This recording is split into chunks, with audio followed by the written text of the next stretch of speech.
दोस्तों पहले टी20 मैच में पाकिस्तान का मुंह काला कर दिया बांग्लादेशी छोटे बच्चों ने।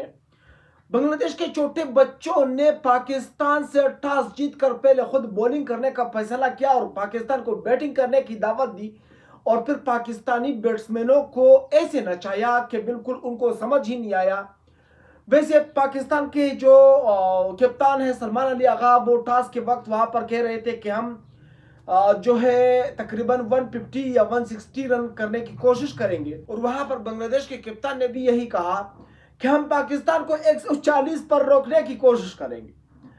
और फिर तो उसके बाद उन्होंने पाकिस्तान को 110 पर रोकने की कोशिश की। वैसे पाकिस्तान 60-70 रन बनाने ही वाला था बदकिस्मती से, लेकिन बांग्लादेश वालों ने फखर जमान के 3-4 कैचेस छोड़े। बांग्लादेश वालों ने बाकी टीम के साथ काफी ज्यादती की दोस्तों। बांग्लादेश वालों ने सिर्फ फखर जमान के 3-4 कैचेस छोड़े और बाकी किसी के नहीं छोड़े और पाकिस्तान एक दफा फिर जलील हो गया और रिस्वा हो गया दोस्तों। फखर जमान 44 रन 34 बॉल पे और 6 चौके 1 छक्का 129 स्ट्राइक रेट के साथ फखर जमान ने खेला है दोस्तों। साइम अयूब ने 6 रन बनाए और जो शॉट उन्होंने मारा एक दफा फिर एक पाव ऊपर करके उन्होंने नो लुक शॉट मारने की कोशिश की। वैसे शॉट के पीछे तो उन्होंने देखा नो लुक तो नहीं थी, लेकिन सीधा बाउंड्री लाइन पर कैच हो गए। अब इसको समझ नहीं आ रहा है शर्जील खान इसी शॉट की वजह से नाकाम हुआ है। इसको समझ नहीं आ रहा है कि भाई मैं कौन सा शॉट मारूंगा। हालांकि इस चीज पर काम होता है, बांग्लादेश के पास कोचेस बैठे होते हैं, वो देखते हैं कि हम इस छोटे लड़े को किस तरह आउट कर सकते हैं। अब उन्होंने सीधा प्लानिंग बनाया हुआ है कि आपने इस बंदे को, इस खिलाड़ी को, साइम अयूब को यहां पर गेंद फेंकना है और वो नो लुक शॉट मारने की कोशिश करेगा। बाउंड्री पर जो है वहां पर फील्डर खड़ा होगा, वो वहां पर इसको कैच कर लेगा। इतनी आसानी से उन्होंने इसको आउट कर दिया 6 रनों पे। और मोहम्मद हारिस जो कि बाउंड्री लाइन पर वो भी कैच हुए।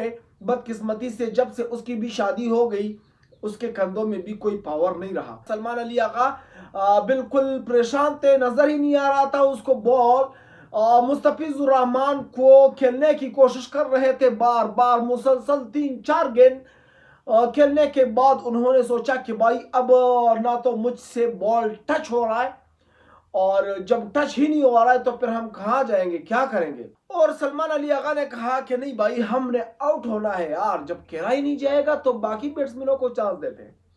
उसके बाद खुशदिल शाह और हसन नवाज, मोहम्मद नवाज, किसी ने भी कोई अच्छा खास बैटिंग नहीं किया। खुशदिल शाह ने फिर भी गुजारा किया, 17 रन बनाए 23 गेंदों पर और आप सबको पता है 73 के स्ट्राइक रेट से।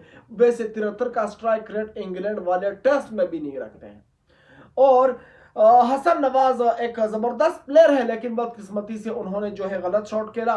इंशाल्लाह नेक्स्ट मैचेस में वो अच्छी कारकर्दगी दिखाएगा, हम उनको बिल्कुल भी आज के वीडियो में क्रिटिसाइज नहीं करेंगे। फहीम अशरफ को आसिफ अफरीदी के पीछे भेज दिया, ये एक गलत फैसला है क्योंकि आसिफ अफरीदी लाजवाब प्लेयर है, मैं जानता हूं। उन्होंने 22 रन बनाए 24 बॉलों पे, जिसमें 3 छक्के भी उन्होंने मारे, लाजवाब शॉट थे। और ये जो नीचे से उन्होंने ये रन बनाए, अगर ये भी ना बन पाते तो पाकिस्तान पता नहीं 60-70 रन तक रुक जाता।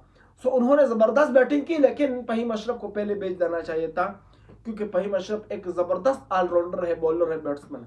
और फहीम अशरफ ने सिर्फ 5 रन बनाए 10 गेंदों पर। दोस्तों ये एक फालतू बकवास बैटिंग था फहीम अशरफ की तरफ से। इब्रार अहमद को ऐड कर दिया, इब्रार अहमद की जगह पर एक इनफॉर्म जो सुफियान मुकीम है उसको ऐड नहीं करते हैं क्योंकि वो पठान है। अब इस इब्रार अहमद को ऐड करते हैं, पता नहीं उसके साथ क्या मसला है भाई। इसने अभी तक इब्रार अहमद को टी20 में या ओडीआई में या टेस्ट में किसी भी जगह पर कोई चांस मिला हो पाकिस्तान टीम में, इसकी क्या कारकर्दगी है कोई मुझे कमेंट में बताओ कि इस लड़के की, इब्रार अहमद की कारकर्दगी क्या है, इसकी फॉर्म क्या है, इसकी बैटिंग में या बॉलिंग में या किसी जगह पर विकेट लिया है या रन रोके, क्या क्या क्या है इसमें। कोई टैलेंट नहीं है इस इब्रार अहमद में, बस बदकिस्मती से पता नहीं किसकी पर्ची है, किसकी सिफारिश से इस लड़के को खिला रही थी। मुस्तफिजुर रहमान ने सिर्फ और सिर्फ अपने 4 ओवर के कोटे में 6 रन देकर 2 विकेट हासिल किए। लाजवाब, अनबिलीवेबल, एक वर्ल्ड क्लास लेजेंड बॉलर है मुस्तफिजुर रहमान, जिसको किसी भी टीम वाले खेलने की कोशिश नहीं करते हैं।